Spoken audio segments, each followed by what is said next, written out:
Hello everyone, welcome to this amazing platform of our channel Pariksha for competitive examinations and I am Piyush. तो अभी हम यहाँ पे जो अपना टारगेटेड करंट अफेयर्स का बैच है for SSC and IB exams वो हम करने लग रहे हैं। और यहाँ पर हम स्टैटिक जीके भी देखेंगे जो कि आपकी एसोसिएटेड है करंट अफेयर्स से, है ना। और ये क्लास मैं करवा रहा हूँ। और यहाँ पर आज जो है आपका डे नंबर कौन सा है भाई? तो डे नंबर हमारा निकल के आ जाता है 5 और आज आपकी डेट है 13 जनवरी। तो एज़ ऑलवेज़ हम सीधा यहाँ पे क्वेश्चंस पे मूव ऑन करेंगे ज़्यादा। और इस सीरीज़ का जो मेरा मेन मोटो है वो यही है कि मैं आपको जो है टू द पॉइंट चीज़ें बताऊँ। ज़्यादा हमें टाइम वेस्ट नहीं करना है, सीधा मुद्दे की बात करेंगे। यहाँ पर मैं आपको जो भी बातें बताऊँ और बहुत ही अच्छे से आपको ध्यान में रखनी है। पीडीएफ कहाँ पर मिलेगी? Panacea for competitive examination Telegram channel है, उसको ज्वाइन कर लेना, ठीक है। अब इसके बाद आपकी कोई भी बात नहीं करेंगे हम लेक्चर के बीच में। सबसे पहला क्वेश्चन है, what was the theme of the 16th प्रवासी भारतीय दिवस ऑब्जर्व्ड ऑन 9th जनवरी, है ना। तो 9th जनवरी को जो आपका 16th नंबर का हुआ है, एडिशन भी आप लोग ध्यान में रखा करो, ठीक है। कौन सा एडिशन था इस बार 2021 में? 16th था। तो ये जो प्रवासी भारतीय दिवस है, इस बार की थीम क्या थी? कब मनाते हैं हम? 9th जनवरी को मनाते हैं एवरी ईयर। तो इस बार की थीम थी आपका कंट्रीब्यूटिंग टू आत्मनिर्भर भारत, ठीक है। क्या हो जाएगा आपका? कंट्रीब्यूटिंग टू आत्मनिर्भर Bharat will be the right answer. अब अच्छा, ये हम प्रवासी भारतीय दिवस क्यों मनाते हैं, कब से मना रहे हैं, ये सारी बातें भी पता होनी चाहिए ना। तो क्यों मनाते हैं? क्योंकि इस दिन 9th जनवरी को क्या हुआ? 9th जनवरी 1915 को महात्मा गांधी जी जो है ना, वो इंडिया में आए थे वापस, ठीक है। महात्मा गांधी जो है इंडिया में वापस आए थे। कहाँ से आए थे? साउथ अफ्रीका से आए थे। कहाँ से वापस आए थे? साउथ अफ्रीका से। अच्छा, साउथ अफ्रीका से वापस आए तो ये कहाँ पर पहुंचे? साउथ अफ्रीका टू ये मुंबई आए थे इंडिया में, ठीक है। South Africa to Mumbai. ये चीज क्लियर है। अच्छा, अब हम कब से मनाना स्टार्ट किया हमने? तो 2015 से जो है हम ये मना रहे हैं अपना प्रवासी भारतीय दिवस। क्लियर है? सारी बातें ध्यान में रखना है इससे रिलेटेड। अगले क्वेश्चन पे आते हैं। ये आपके स्टैटिक जीके हो गई। नेक्स्ट वाले क्वेश्चन को देखो। ये रहा आपका, which organisation has adopted 100 Atal tinkering labs across the country. ठीक है, तो यहाँ पर पूछा है कौन से ऑर्गेनाइजेशन ने अडॉप्ट कर लिया है 100 अटल टिंकरिंग लैब्स को। अच्छा, ये जो अटल टिंकरिंग लैब्स है ना, ये पार्ट है आपका एम का। किसका पार्ट है? एम का पार्ट है। एम क्या है आपका? अटल इनोवेशन मिशन है।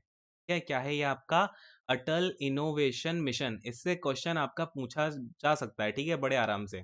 तो ये जो एआईएम है ना, ये ना नीति आयोग का एक मिशन है। किसका है? नीति आयोग का मिशन है।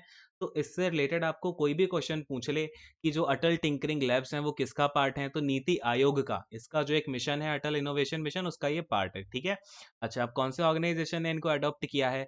तो इनको अडॉप्ट किया है अपने इसरो ने, ठीक है। किसने अडॉप्ट किया है? इसरो ने। इसरो समझते हो ना सभी लोग? चलो, ये डीआरडीओ और इसरो लिखे हैं ना, इनके बारे में हम सारे के सारे पॉइंट्स कवर कर लेते हैं फटाफट से, है ना। चलो, डीआरडीओ पहले हम क्या देखेंगे? डीआरडीओ देख लेते हैं इस साइड में, और हम इस साइड में क्या देख लेंगे? इसरो को देख लेंगे, है ना। चलो, अब देखो भाई, डीआरडीओ की अगर मैं आपसे बात करूं, क्या होता है full form? Defence research organisation, ठीक है। Defence research and development organisation होता है। रिसर्च एंड डेवलपमेंट ऑर्गेनाइजेशन, ठीक है। ये होता है इसका फुल फॉर्म, ठीक है। इसी तरीके से अगर आपसे पूछ ले भाई, इसरो का फुल फॉर्म क्या होता है? तो इंडियन स्पेस रिसर्च ऑर्गेनाइजेशन। क्या होता है? इंडियन स्पेस रिसर्च ऑर्गेनाइजेशन, ठीक है। तो ये हो गया इसका फुल फॉर्म। अब अगर आपसे ये पूछ लेना कि डीआरडीओ की फॉर्मेशन कब हुई भाई, क्या पूछ ले आपसे कि डीआरडीओ का फॉर्मेशन ईयर कौन सा है? तो डीआरडीओ आपका बना था 1958 में। फिर अगर पूछ ले इसरो आपका कब बना, तो इसरो आपका बना था 15 अगस्त 1969 में, ठीक है। तो अब आओ यहाँ पे, ये हो गया। अब अगर आपसे ये पूछ ले हेडक्वार्टर्स कहाँ पे हैं भाई डीआरडीओ के, तो इसके हेडक्वार्टर हैं डीआरडीओ भवन। इसके हेडक्वार्टर को डीआरडीओ भवन बोलते हैं। और ये आपका न्यू दिल्ली में है, ठीक है। जो आपकी राष्ट्रपति बिल्डिंग है ना, उसके ही जस्ट पीछे है। अब यहाँ पर अगर मैं आपसे इसरो की बात करूँ, इसरो के हेडक्वार्टर कहाँ पे हैं, तो फटाफट से ये चीज तो आप मुझे एटलीस्ट कमेंट करके बता दो, ठीक है, कि इसरो के हेडक्वार्टर कहाँ है। ये क्वेश्चन मैंने आपसे पूछ लिया, ठीक है। चलो, अब यहाँ पर आप देखो, एक क्वेश्चन ना इसरो से अब आपके दो तीन स्पेशल क्वेश्चन बनते हैं कि इसरो के फाउंडर कौन है ना। इसरो को किसने यहाँ पर इस्टेब्लिश किया एक तरीके से? तो ये किया है विक्रम साराभाई ने। किसने किया है? विक्रम साराभाई ने किया था। क्लियर है? ये चीज ध्यान में रखोगे। अब इसरो से ही रिलेटेड ना, इसरो के दो स्पेस सेंटर हैं जहां से बार बार क्वेश्चन पूछे जाते हैं। एक तो आपका पूछा जाता है कि जो सतीश धवन स्पेस सेंटर है, सतीश धवन स्पेस सेंटर जो है आपका, ये कहाँ पर सिचुएटेड है? तो ये है अपना श्रीहरिकोटा में, और ये इसरो का है, ये है ना। तो श्रीहरिकोटा में है। फिर एक और पूछा जाता है कि जो विक्रम साराभाई स्पेस सेंटर है, विक्रम साराभाई स्पेस सेंटर ये कहाँ पर है? विक्रम साराभाई स्पेस सेंटर है ना, ये कहाँ पर है? तो ये आपका है कहाँ पर? तिरुवनंतपुरम में। कहाँ पर है ये आपका? तिरुवनंतपुरम में है। वनंतपुरम, ये चीज आप सब लोग ध्यान में रखोगे ना अच्छे से। तो यहाँ पर मैंने आपको इसरो से जितने क्वेश्चन पूछे जा सकते हैं वो सभी बता दिए। अब दोनों के हेड भी एक बार बता ही देता हूँ। डीआरडीओ के हेड का नाम क्या है? डीआरडीओ के हेड का नाम सतीश, ठीक है। क्या है इनके हेड का नाम? सतीश रेड्डी, सतीश रेड्डी, ठीक है।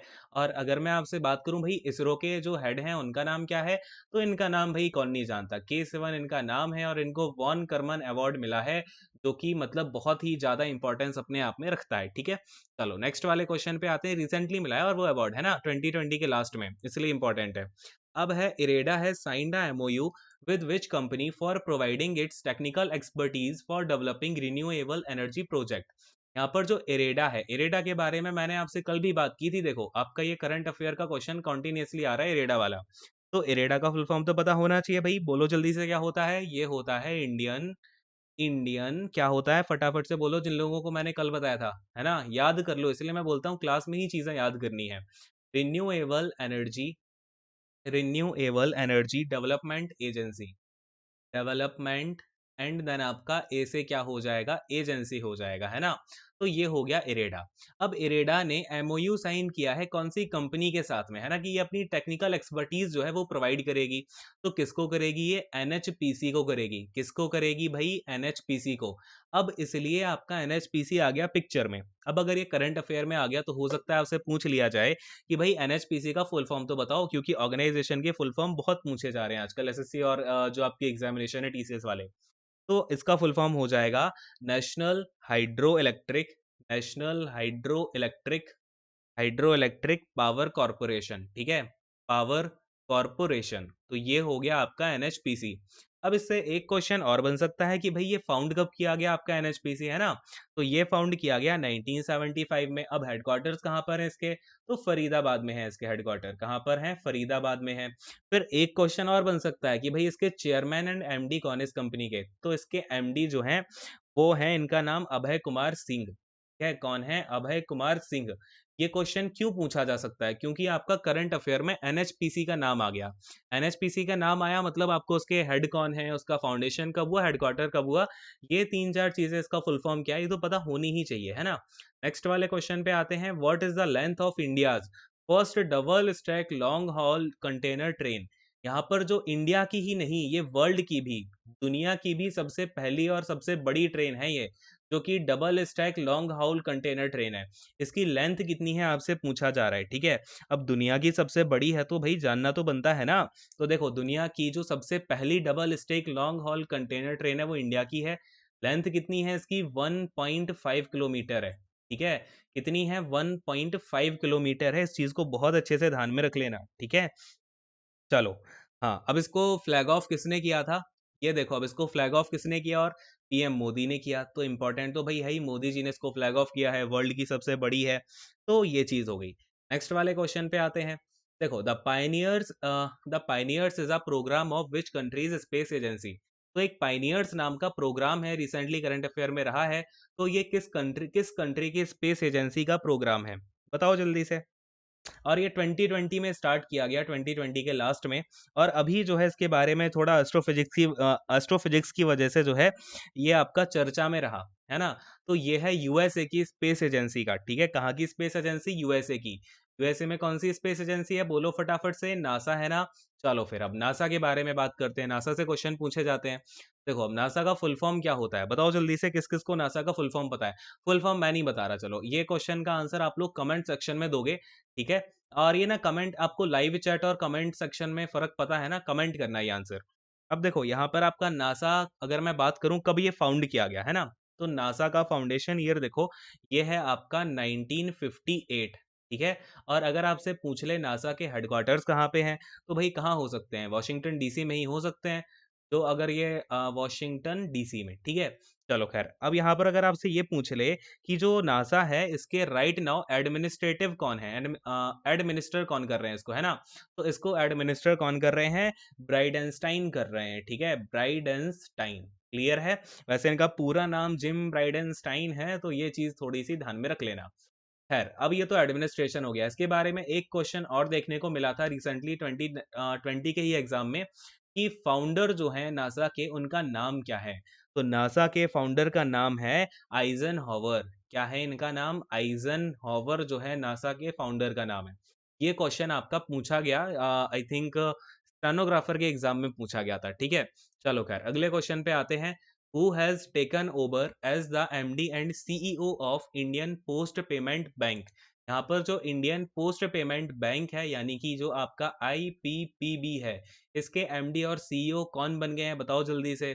तो ये है जे वेंकट रमू, ठीक है। कौन बन गए हैं, जे वेंकट रमू बन गए हैं। अच्छा, अब अगर IPPB पिक्चर में आया तो इसके बारे में दो क्वेश्चन बनते हैं, ठीक है। एक तो इसका फाउंडेशन इसका फाउंडेशन ईयर कौन सा है, ठीक है। तो इसका फाउंडेशन ईयर है आपका 1 सितंबर 2018, ठीक है। इसकी तो आपको डेट भी याद रखनी है, 1 सितंबर को 2018 में इसकी फाउंडेशन की गई।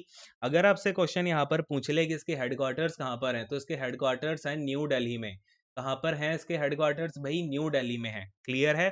चलिए अगले क्वेश्चन पे आते हैं। नेक्स्ट वाला क्वेश्चन देखो, in the year 2020 what is the food price index. ये क्वेश्चन आपसे पूछा जा सकता है। तो फूड प्राइस इंडेक्स जो है यहाँ पर आपका कितना रहा है 2020 में पूरा मिला करके। अभी इसका जो है वैल्यू निकल के आई है, कितनी आई है, 97.9 पॉइंट निकल के आई है, ठीक है। और यहाँ पर अगर मैं आपसे बात करूँ 2019 में, कि 2019 में था ये आपका 94.6, ठीक है। तो ये जो है आपका कितना बढ़ गया, 3.3 के अराउंड जो है आपका परसेंटेज में इंक्रीमेंट हुआ है। नेक्स्ट वाले क्वेश्चन पे आते हैं। देखो यहाँ पे, which ministry has launched the freight business development portal. अगर आपने कल की क्लास की थी तो यहाँ पर आपको इस क्वेश्चन को आप बड़े आराम से बता सकते हो, उसी से एसोसिएटेड है। मैंने कल क्या बताया था, फ्रीट बिजनेस डेवलपमेंट पोर्टल यहाँ पर किस लिए लॉन्च किया गया था, रेलवे के लिए, ठीक है। तो यहाँ पर किसने लॉन्च किया होगा, मिनिस्ट्री ऑफ रेलवे ने ही किया होगा, है ना। यहाँ पर जो माल की ढुलाई वगैरह होती है वो यहाँ पर बड़ी ही आसानी से हो पाएगी, है ना। चलिए अगले क्वेश्चन पे आते हैं।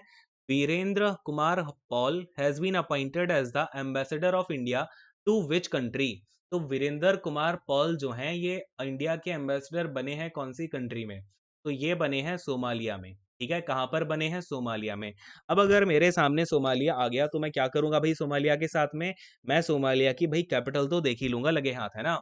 तो सोमालिया की मुझे फटाफट से आप लोग कैपिटल बता दो क्या है ना। तो इसकी है मोगादिशु। क्या है, मोगादिशु, इजी सी ही है। मोगादिशु इसकी कैपिटल है। अगर इसकी करेंसी आपसे पूछ ली जाए कि सोमालिया की करेंसी क्या है भाई, तो सोमालिया की करेंसी हो जाएगी, यहाँ पर ना शिलिंग चलती है। क्या चलती है, शिलिंग चलती है, ठीक है। तो ये हो गई आपकी करेंसी। अच्छा, ये आपका सोमालिया थोड़ा सा इंपॉर्टेंट क्यों बनता है, क्योंकि ये ना इथोपिया के पास में है। किसके पास में है, इथोपिया की बाउंड्री इससे लगती है। और इथोपिया क्यों आपका इंपॉर्टेंट है, ये चीज इथोपिया देख के आपको कुछ याद आता है, कुछ चमका दिमाग में, हाँ भाई, कुछ नोबेल प्राइज से रिलेटेड या फिर और कुछ आपको ऐसा कुछ चमका हो, ठीक है। तो मुझे एक बार कमेंट करके बताना, क्योंकि जब तक मैं आपसे चीजें, आप मुझे आंसर नहीं करोगे, मैं आपसे पूछूंगा नहीं, तब तक ना आपको चीजें आप रिमाइंड कर नहीं पाओगे, ठीक है। अगर आपको ट्यूनिंग बैठानी है, अच्छे से चीजें कवर करनी है, तो इसी तरीके से होंगी, है ना। चलो नेक्स्ट वाले क्वेश्चन पे आते हैं। The government of India recently formed a committee to protect language, land and culture of Ladakh. यहाँ पर जो अपनी गवर्नमेंट ऑफ इंडिया है उसने एक कमेटी बनाई है to protect language, land and culture. कहाँ का, लद्दाख का। तो यहाँ पर पूछा इस कमेटी के हेड कौन है। बहुत ही इंपॉर्टेंट क्वेश्चन है, बोलो कौन है इसके हेड, फटाफट से बताइए कौन है भाई इसके हेड, कमेंट करो जल्दी से। तो इसके हेड हैं जी किशन रेड्डी। कौन है भाई, जी किशन रेड्डी जी जो हैं इसके हेड हैं, है ना। नेक्स्ट वाले क्वेश्चन पे आते हैं। देखो अगला इसके बारे में आपको बस इतनी चीज ध्यान में रखनी है।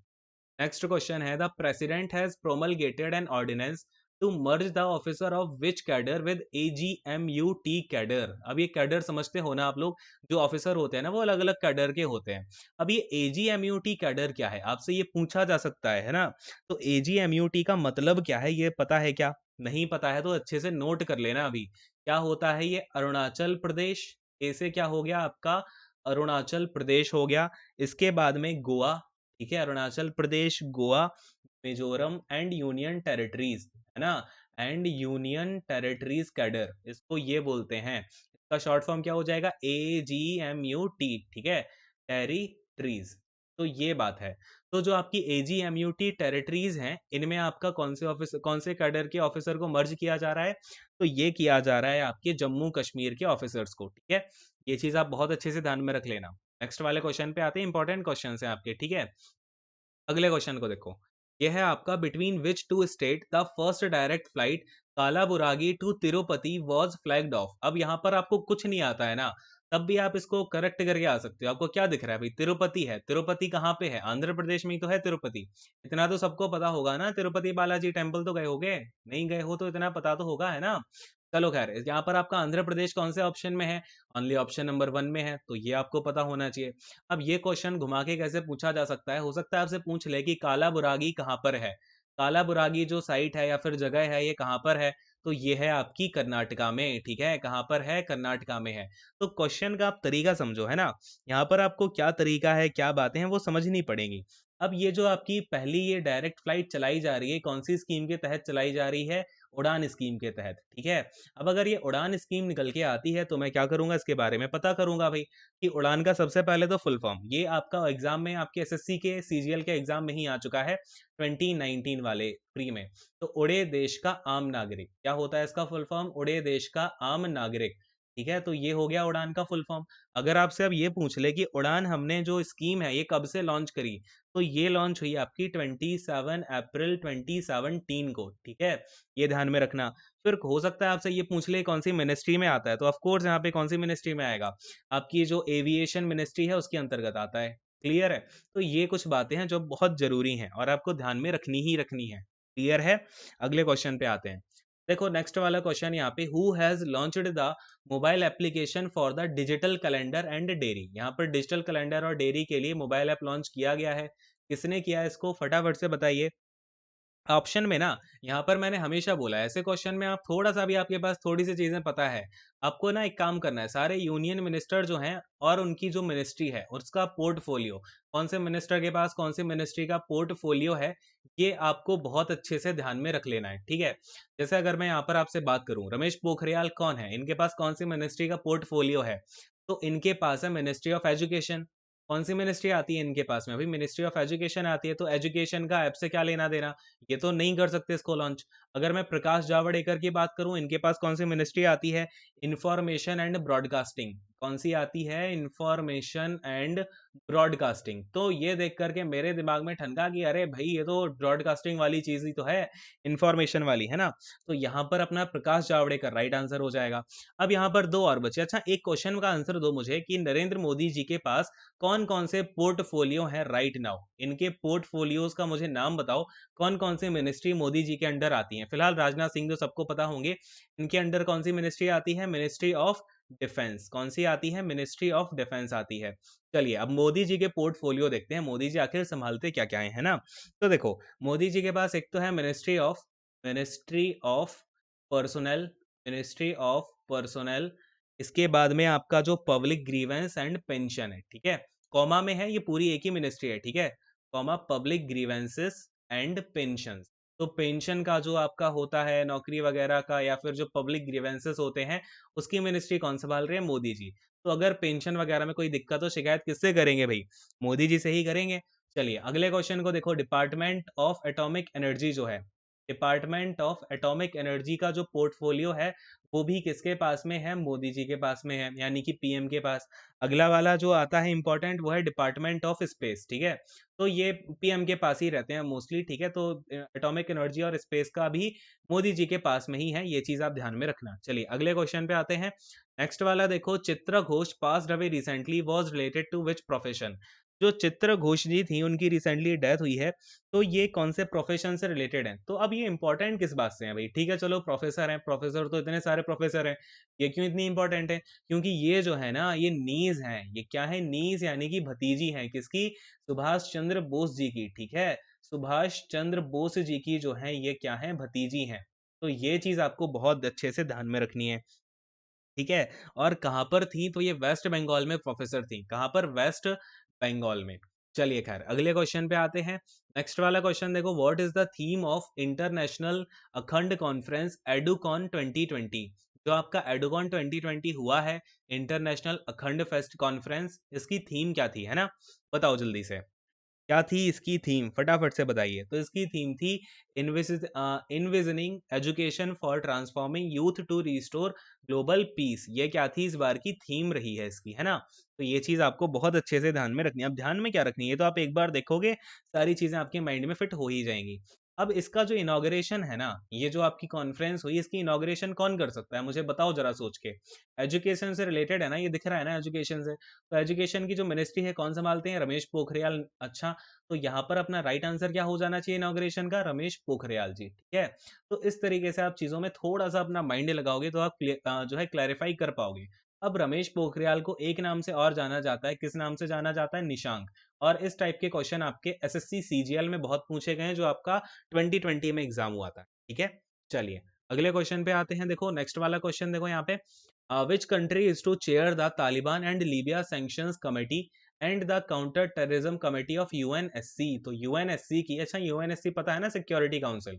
ये क्या होती है? आपकी सिक्योरिटी काउंसिल होती है। और मैंने आपको ये चीज कल भी बताई थी, आज भी बता रहा हूँ, बहुत इंपॉर्टेंट क्वेश्चन है ये। इंडिया जो है आपका चेयर करने वाला है कौन कौन सी कमेटी को? Taliban committee, Libya sanction committee और काउंटर टेररिज्म कमेटी। ठीक है, बहुत इंपॉर्टेंट बात है ये।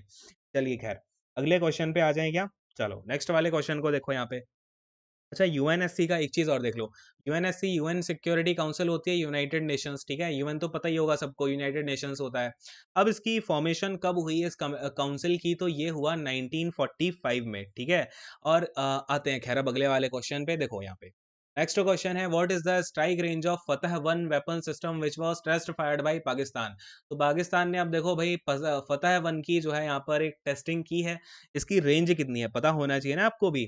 तो रेंज है इनकी कितनी हो सकती है गिवन ऑप्शंस में? बोलो जरा, एक बार तुक्का लगाओ फटाफट से। तो इसकी रेंज है 40 किलोमीटर, ठीक है? चलो खैर अगले क्वेश्चन पे आते हैं। नेक्स्ट वाला क्वेश्चन देखो, the former foreign minister Madhav Singh Solanki has passed away. He was the former chief minister of which state? अब ऐसे क्वेश्चन आप देखते हो ना कि गिवन नाम दे दिया जाता है आपसे कि माधव सिंह सोलंकी कहाँ के चीफ मिनिस्टर थे, फिर आप कहते हो कहाँ से क्वेश्चन आ गया? भैया करंट अफेयर से ये क्वेश्चन आया है, क्योंकि रिसेंटली इनकी डेथ हो गई, ऑबिचुअरी में इनकी न्यूज आ गई, तो इसलिए अब हमें क्वेश्चन आ गया इसका। तो कहाँ के थे? अब इंपॉर्टेंट बात क्यों बनती है अब इसकी? क्योंकि ये जो है चीफ मिनिस्टर थे गुजरात के। और गुजरात के चीफ मिनिस्टर कब थे? ये थे भैया मोदी जी से पहले, ठीक है? मोदी जी से जस्ट पहले जो है यही चीफ मिनिस्टर थे गुजरात के, माधव सिंह सोलंकी। किससे भैया? मोदी जी से पहले। क्लियर है? और ये लॉन्गेस्ट सर्विंग सीएम हैं गुजरात के, 3 बार ये कॉन्टिन्यूसली बने, मतलब कि 15 साल, ठीक है? तो क्वेश्चन तो अपने आप में इंपॉर्टेंट है ही सही, ठीक है? चलो अगले क्वेश्चन पे आते हैं। नेक्स्ट वाला क्वेश्चन देखो, which state has announced to launch the country's first solar electric roro service? यहाँ पर कौन सा ऐसा राज्य है अपने देश का जो कि कंट्री की पहली solar electric roro service launch कर रहा है? अच्छा, रोरो समझ रहे हो ना? रोरो क्या होता है? रोरो का मतलब होता है रोल ऑन रोल ऑफ। ये होती है आपकी रोल ऑन, अरे यार ये क्या लिख दिया, वेट अ सेकेंड। इरेजर निकाल के लाते हैं फटाफट से और यहाँ से इसको हटाते हैं। देखो ये होता है आपका roll on roll of service, ठीक है? तो ये चीज यहाँ पर आप ध्यान में रखना। तो रोरो सर्विस जो है ये कौन सा स्टेट यहाँ पर जो है लॉन्च करने वाला है? तो ये कर रहा है केरला, ठीक है? हाईएस्ट लिटरेसी रेट है जिसका। चलिए खैर नेक्स्ट वाले क्वेश्चन पे आते हैं। तो अगला क्वेश्चन आपका, क्वेश्चंस तो खत्म हो गए भैया आज के आपके। चलो खैर बहुत बढ़िया, जितने भी क्वेश्चंस कराए हैं अच्छे से रिवाइज कर लो और याद कर लो, ठीक है? बाद के लिए मत छोड़ना, बहुत अच्छे से रिवाइज करो। 2x पे देखना हो 2x पे देखो, जिस पे भी देखो बस आपको याद हो जानी चाहिए, ठीक है? अल्टीमेट गोल ये है। चलिए खैर all the best, thank you so much, God bless you all, take care, bye bye. अच्छा हाँ, ये लाइक शेयर एंड सब्सक्राइब करना मत भूलना, और कर दिया करो, थोड़ी सी शर्म करो, है ना? चलो बाय बाय।